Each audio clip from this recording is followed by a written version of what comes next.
Olá pessoal, bom dia, tudo bem? Feliz sábado para você. Sejam muito bem-vindos a mais uma classe de professores. Estamos aqui com nossos professores já em classe para falar um pouquinho da lição da Escola Sabatina dessa semana, né? Vocês estão vendo aqui, a gente está meio vestido diferente, né? Pois é, nós temos o prazer hoje de comemorar 172 anos de classe da Escola Sabatina. A Escola de Jesus essa semana está comemorando, né? Comemorando e agradecendo a Deus pela existência dessa escola. Estamos aqui com nossos professores, né? São pessoas aí, tem pessoas aqui que é muito mais antiga do que eu nessa caminhada, né? Então aí já passaram por vários momentos de comemorações da Escola de Jesus aqui na Terra, né? E nós queremos agradecer você por estar aqui mais uma vez conosco. Antes da gente iniciar o nosso estudo, como sempre, a gente tem que fazer uma oração. Você abre nós, Paulo? Pode ser. Pai bondoso, queremos agradecer ao Senhor pela sua bondade e misericórdia.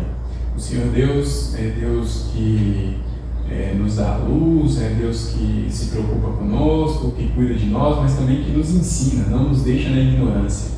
E então queremos louvar o Teu nome pela missão da Escola Sabatina que o Senhor deixou para nos instruir nos Teus caminhos, instruir na Tua Palavra. Amém. Nós queremos pedir a unção do Teu Espírito sobre nós nesse momento, em nome de Jesus. Amém. Amém. Bom, a lição da Escola Sabatina essa semana, né, ela vem falando de sinais da divindade, né? Uma coisa também que eu vou deixar aqui claro para vocês já no começo é que a gente vai colocar a história da Escola Sabatina nesse vídeo, tá? Então não perca, assista esse vídeo do começo até o final, porque a gente vai colocar nesse vídeo em algum momento a história da Escola Sabatina, tá? E alguns depoimentos ao longo dessa história, tá bom? A recapitulação da Escola Sabatina na semana, como já falei, são sinais da divindade. O nosso verso áureo, né? Verso para memorizar, o nosso texto base está lá em João 11, verso 25 ao verso 26, diz assim na palavra de Deus aqui, ó. Disse-lhe Jesus: eu sou a ressurreição e a vida. Quem crê em mim, ainda que morra, viverá. Como assim, Paulo? Morre e vive? Como é essa história? Essa é uma palavra que Jesus cita, né? João ele gosta muito de enfatizar isso, né? Se você ver o Evangelho de João, Jesus sempre vai estar falando isso. Quem crê em mim, ainda que morra, viverá. Eu vou chamar do sepulcro e todos ouvirão a minha voz, né? Uns para a vida eterna, outros para a condenação eterna. Então, assim, o Evangelho de João, dentre uma das coisas que João destaca que Jesus está fazendo ali, uma das coisas que Jesus está fazendo ali é tentando convencer um grupo de pessoas chamadas saduceus de que existe ressurreição, entendeu? Então, esse grupo de homens, eram homens, né, extremamente ricos, influentes na sociedade, eles tinham uma linha de pensamento equivocada, dizendo que não havia ressurreição. Então Jesus ele vem com essa fala para atacar eles, porque essa é uma fala inverídica, né? Não é verdade. Tem ressurreição, a Bíblia apoia a ressurreição. A Bíblia fala de ressurreição do Gênesis até o Apocalipse, né? Tem uma passagem lá em Números que Balaão, quando estava citando ali as profecias, ele, ao invés de amaldiçoar, ele estava abençoando o povo de Deus. Em algum momento ele falou assim: eu quero dormir o sono deles para ter a ressurreição deles, né, dos salvos. Então, assim, a Bíblia sempre apoiou a ressurreição. Dizer que não há ressurreição é a ignorância das Escrituras. Tanto é que Jesus vai falar para eles: vocês erram por não conhecer as Escrituras e nem o poder de Deus, né? Então, a Bíblia sempre apoiou a ressurreição. O que é a ressurreição? Haverá dois tipos de ressurreição. Uma ressurreição para a vida eterna, daqueles que dormiram em Cristo, que morreram em Cristo, e uma ressurreição, que é a primeira ressurreição, né? E a segunda ressurreição, que vai ser a ressurreição daqueles que perderam a salvação. Que acontecerá depois do milênio, né? Depois de inclusive aí nesses são aqueles que o crucificaram, aqueles que o colocaram. Exatamente. É interessante, Paulo, que no verso 26 ele continua, né? Ele fala: olha, todo o que vive e crê em mim não morrerá eternamente. Então ele está falando de uma morte específica, né? Que é a morte eterna. Exatamente. Então, assim, todo que crê em Jesus, a morte não é a barreira Então, por isso que o cristão, ele não tem medo de nada. Porque a coisa que o ser humano mais teme hoje é o quê? É a morte. Todos têm medo da morte. Não tem como escapar dela, né? Então, assim, Jesus está falando assim, ó, quem crê em mim, nem da morte tem medo, porque eu vou resolver o problema da morte, eu vou ressuscitar ele no último dia, né? Então, assim, a gente vive com esperança. É por isso que você vê ao longo dos séculos cristãos dando a vida, espontaneamente. Né? A pessoa vem, você deixa de crer em Jesus ou morre? Eu morro, mas eu não deixo de crer, porque a morte para mim não é problema. O meu mestre prometeu resolver o meu problema da morte. E quando ele fala ali, Edmar, quando ele está falando ali, ele faz uma afirmação, ou seja, como se ele pergunta se a gente tem essa necessidade. Assim como quando Jesus ia curar alguém, ele perguntava, você quer ser curado? Aqui nesse texto também, no final, ele pergunta, você crê nisso? Ele está perguntando, né? Você crê nisso que você vai ressuscitar se estiver em mim, né? Vai ver eternamente? Eu acredito que isso aqui foi mais para provar aqueles que duvidavam. No caso aí, aceita dos saduceus. E tem um ponto importante, fala assim que a lição de semana fala sobre os sinais da divindade. Essa aqui é a verdade. A lição de semana fala sobre os sinais da divindade. Só que o povo, a olho humano, via Jesus de outra forma. Por exemplo, aqui na quarta domingo, fala sobre o milagre da alimentação do alimento.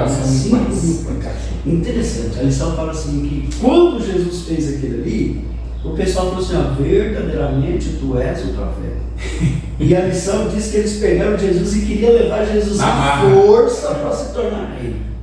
Você sabia que se Jesus se tornasse rei, ele não estava sendo elevado, ele estava sendo rebaixado? Porque aqui eram sinais de divindade, ninguém podia fazer aquilo. Você entendeu? Hoje eu vi o pastor Breyer falando assim, que seria nada, mais ou menos 350 mil reais para alimentar aquela multidão. Porque 5 mil homens, quer dizer, só os 5 mil homens de pé, seria a faixa de 150 mil reais. Só que lá tem crianças, idosos e mulheres que não se contam. Entende? Então seria muito mais. Quem poderia fazer algo assim? Quem poderia fazer? Você sabe o que é o mais importante aqui também? Veja só. Quando Jesus fez a multiplicação dos pães, a Bíblia diz que ele recolheu 12 cestos cheios. De pedaços. Então Jesus não faz nada na medida, não. Ele faz transbordando. Ele faz transbordando, você entendeu? Quer dizer que em Jesus tem pão suficiente para todas as tribos de Israel. E quem é o Israel hoje? É o Israel espiritual. É quem crê no que Abraão creu, né? Então, ou seja, aqueles filhos de Jacó, cada um tinha um caráter, cada um tinha uma personalidade. Então, você, eu, cada um de nós nos encaixamos em algum daqueles ali, a gente se encaixa. E o que Jesus quis dizer com 12 cestos? Por que 12 cestos? É que em Jesus existe pão suficiente para qualquer uma das tribos de Israel. Exatamente. Né? E você sabe outro ponto importante da lição que fala? Ela faz uma conexão entre João e Moisés. Queria que você fosse pegando isso aí, porque essa parte eu vou comentar lá, entendeu? Essa é a sua parte lá. Okay. Então, se é um sinal da volta se é um sinal da divindade, então esse era o sinal que Jesus estava dizendo que ele era divino. Sim. Agora, ver, da mesma maneira que ele sobe ao monte, Moisés sobe ao monte. Da mesma maneira que ele multiplica pão e dá para todo mundo, lá no deserto Deus deu maná para que eles pudessem então comer. E viu o que mais? Como ele recolheu 12 cestos de pães, também lembra, né? As 12 tribos de Israel lá, você entendeu? Então assim, uma conexão grande aqui para mostrar que aquele sinal era sinal da divindade, não era sinal de um rei. Tanto Edmar, não era sinal humano. Que João ele conta uma história todinha no capítulo 8, ali, até o finalzinho ali, de Jesus falando, eu sou. Exato. Eu sou. Exatamente. Por quê? Porque ele está tentando provar o tempo todo. Eu sou Deus. Eu sou mesmo o mesmo que conversou lá no deserto com Moisés, sou eu, né? Então, assim, essa multiplicação, as ressurreições, a cura do cego, tudo isso que ele fez é sinal da divindade. Exatamente. E essa é a parte nesse texto aqui, que o irmão está falando dos pães, ali Jesus pede para os discípulos juntar e sobra 12 cestos de pães. Você sabe explicar para nós mais ou menos o porquê que sobrou só pão e não sobrou peixe? Porque quando você falou de tudo, eu já abri a boca para dizer aqui sobre a divindade de Cristo, né?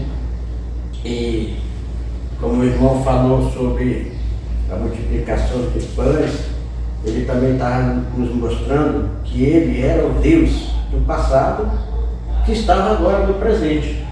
Né? O mesmo Deus que apresentou a Moisés, o maná, estava aqui em João agora, no Novo Testamento, apresentando as multiplicações de pães, fazendo sinais. O que eles queriam? Começando a ser os fariseus ali, não estavam crendo em quem que ele era, né?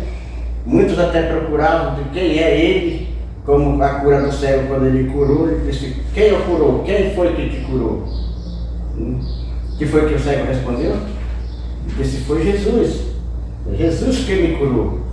Ele só pode ser profeta. Ele só pode ser um grande profeta. Sim. Mais uma vez, rebaixa Jesus, mais uma vez. Ele só pode ser um grande profeta, porque ele me curou, ele deu visão. Mas nós vimos ali que a visão só era dada por Deus, porque era cegueira de nascença. Sim. Né? Cegueira de nascença. E ele curou essa cegueira. Agora que eu falo dos 12 pães, é como o irmão Edmar falou. Ele queria que o povo enxergasse que ali ele estava também apresentando as 12 tribos. E ele fala, né? Eu sou o pão da vida. Ele era o pão da vida. Eu acho que o povo reconhecesse a autoridade. Eu acho que por isso. Deus verdadeiro. Eu acho que por isso que tenha sobrado 12 cestos de pães e não de peixe, porque não tem o peixe da vida. Não tem o peixe. Não tem o peixe da vida. Só o pão. Né? Se a gente O pão olhar, é um símbolo, o peixe não tem. se a gente olhar quando Jesus fala que ele é o pão da vida, você vê ali uma discriminação em cima de Jesus por causa do maná lá de Moisés, da época de Moisés, né? Eles falam, eu sou o pão da vida, né? Aquele maná lá perto de mim,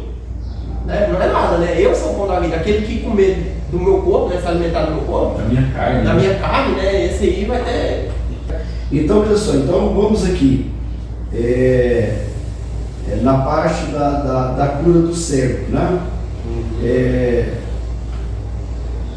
Qual é a essência, por exemplo? Veja aqui, isso aqui é interessante. Por que Jesus curou o cego? É engraçado que João, quando vai relatar essa cura aí, ele relata diferente de todos os outros evangelistas, né? Porque tem uma introdução antes, né? Que acontece algo antes, né? Eles perguntam para Jesus, né?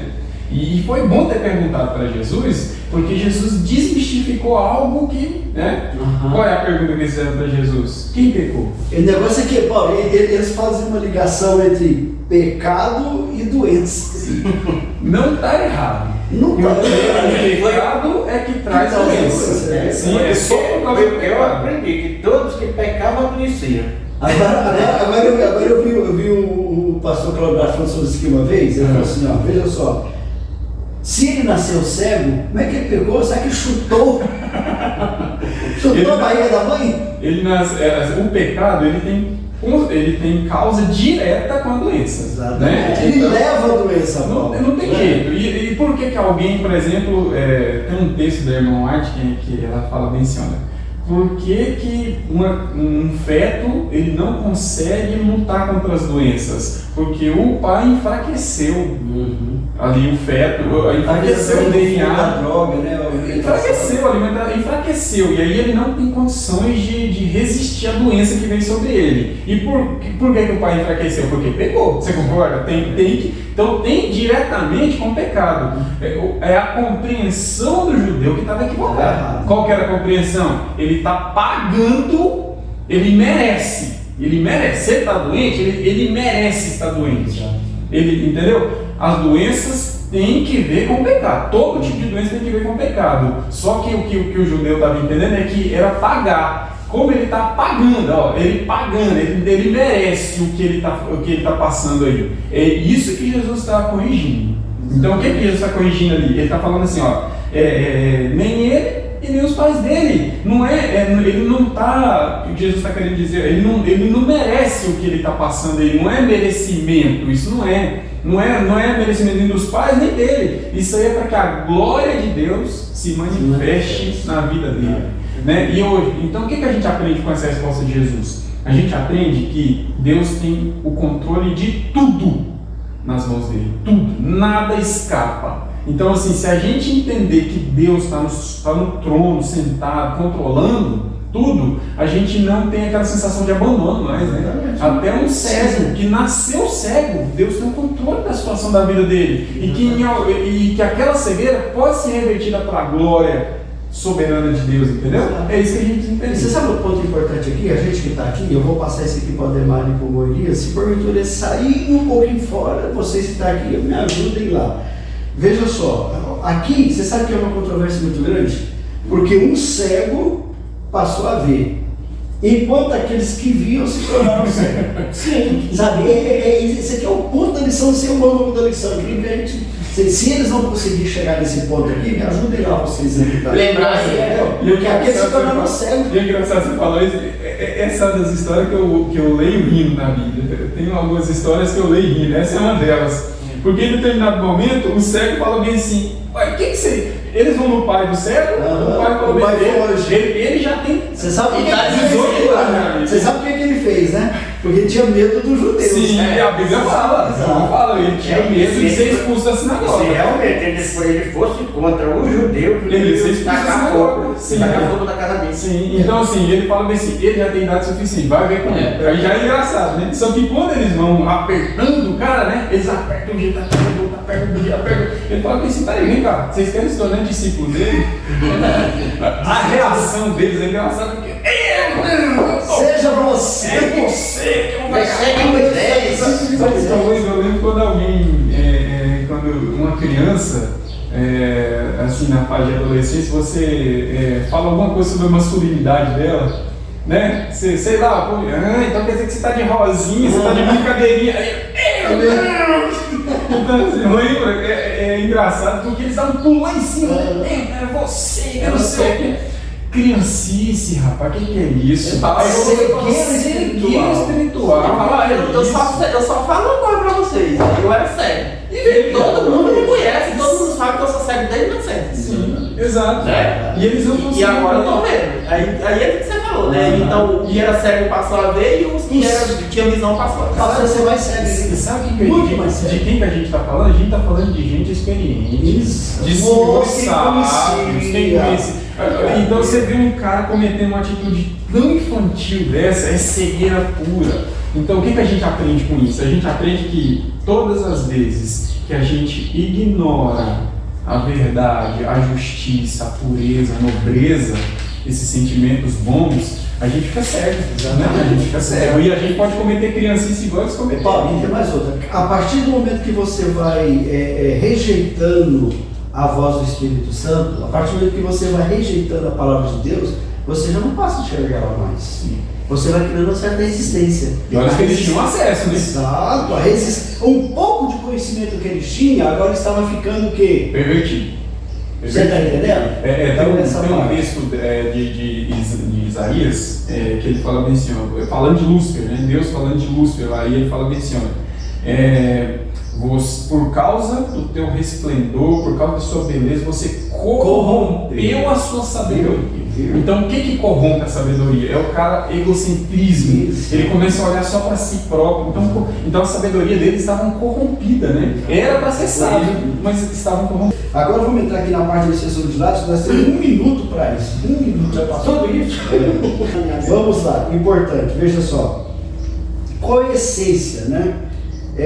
Qual foi a principal razão de Jesus ressuscitar Lázaro? Entra aquela parte agora do verso A. Sabe por quê? Existe uma seita chamada Saduceus e eles não acreditavam. Paulo, eu tenho imaginado assim que essa seita ela criou uma certa resistência e ela foi crescendo um pouco, porque o apóstolo Paulo, depois que Jesus sobe, ele fala sobre a ressurreição. Ele fala que nós que ficamos vivos. Não, e Paulo faz até uma chacota com eles lá no Sinédrio, né? Que ele fala bem assim, queridos irmãos, eu estou aqui por acreditar na ressurreição. Aí o Sinédrio estava dividido entre saduceus e fariseus e diz que eles pegam Paulo, puxa. Então assim, esse lado você tá? Ficaram enlouquecidos ali, né? Então assim, eles, mesmo Jesus dando luz para eles, eles não creram, não acreditaram. E até existia. Uma coisa importante, irmão, é que até existia uma esperança de ressurreição, mas só até o terceiro dia. Exato. Né? Isso é importante a gente deixar claro.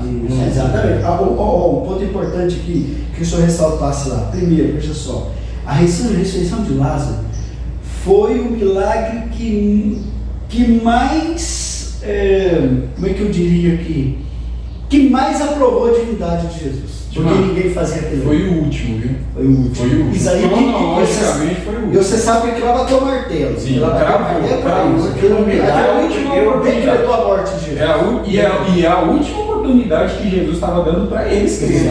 Porque eles pedem um sinal. Você vai ver que eles falam assim: faz um sinal para a gente crer. Jesus falou: não, o sinal para vocês é o sinal de Jonas. Só que Jesus é tão misericordioso que ele depois deu um sinal. Foi a ressurreição de Lázaro. E é como se na parábola do rico e do Lázaro, qual era o pedido do cara do pai Abraão? Qual foi o pedido? Que Lázaro volte dos mortos e conte com os irmãos. Lázaro voltou. Lázaro voltou dos mortos para falar: tem ressurreição. E quem ressuscitou foi esse homem. E eles creram? Então não adianta, aquele pedido era hipócrita, era falso. Virou chacota, né? Lázaro virou chacota para eles. Exato. E eles queriam matar Lázaro. Queriam matar, é verdade. Um outro ponto também importante aqui, irmão Clomar, é porque tem muitas pessoas que falam assim também. É bom porque às vezes alguém pode ter essa dúvida. Mas, senhora, quando Jesus ficou sabendo que Lázaro estava doente, por que ele não fez o milagre de lá como ele fez para muitos? Por quê? Misericórdia deles mesmo. E outra, era para revelar o poder de Deus diante dos olhos dos homens. Era a última chance de salvação, era misericórdia para eles. Então Jesus estava, você entendeu? Então esse é um ponto importante. Coloca também que Jesus, aproximando, chorou. Exato. Isso também. Sim, olha só, fala aqui, ó. Ficou triste, chorou. E ele chorou pela dureza do coração. Eu ia falar esse choro. Ele falou que não foi dó de Marta, não foi dó de Maria. Quem resolveu o problema? Sim. Ele viu a dureza do coração do povo que estava. E ele viu que mesmo eles vendo Lázaro sendo ressuscitado na frente deles, assim mesmo eles não iriam crer, né? Entendeu? Então isso fez ele assim, esquecer. Eu acho que a lição está bem movimentada. Eu acho que a lição, eu acho que a gente vai alcançar o objetivo que a gente quer nessa manhã, entendeu? Até com o nosso público aqui da internet e também aqui na igreja, entendeu? Isso é bem, claro. Vamos encerrar? Vamos. Então, pessoal, essa foi a recapitulação da Escola Sabatina hoje, como eu já falei.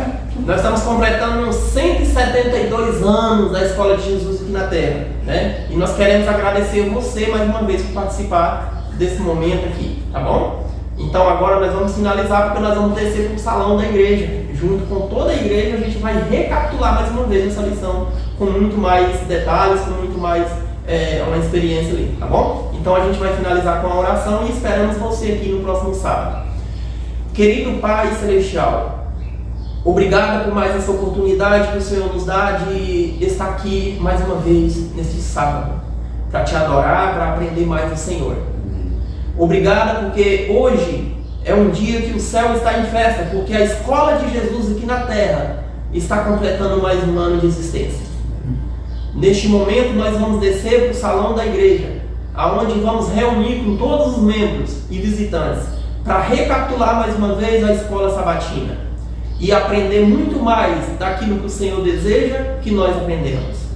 Fica conosco, nós necessitamos do Teu Espírito Santo, nós te pedimos essas bênçãos em nome de Jesus. Amém. História da Escola Sabatina. Em 1852, o que era para ser só mais uma viagem do pastor Tiago White, transformou-se na escrita da revista O Instrutor da Juventude.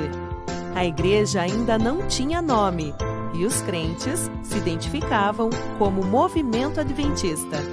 A ideia era que pais e filhos respondessem perguntas das lições usando a Bíblia e no sábado seguinte, antes do culto, a congregação revisaria o que foi estudado nos lares.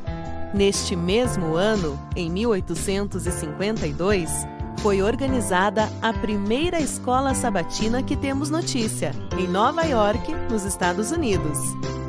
Em 1863, o movimento foi organizado como Igreja Adventista do Sétimo Dia, sendo a Escola Sabatina o Ministério Unificador do Povo. Em 1878, organizou-se a primeira unidade infantil, o Ninho dos Pássaros. As crianças seriam ensinadas a voar pelo mundo para espalhar o Evangelho.